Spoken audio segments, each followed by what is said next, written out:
lamun kendaraan motor mobil kudu aya PPKB. Terjadi beli motor sabelah STNK Unggul milik pribadi dan milik pribadi mah PPKB.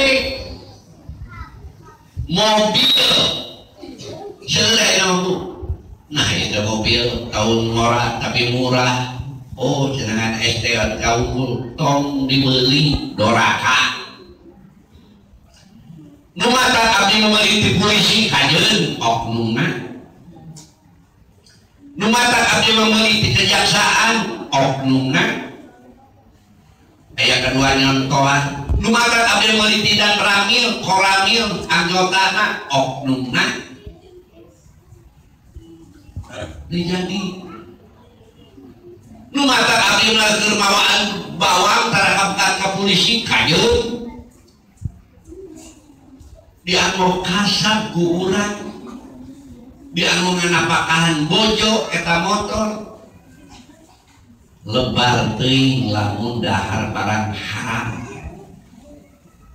Kadeng katilu syaratna maksud areh teh hadeung teuing abdi meulina ge teu make dalil pan aya make tok jangotan ai motor batur disokodan teh si kehet teh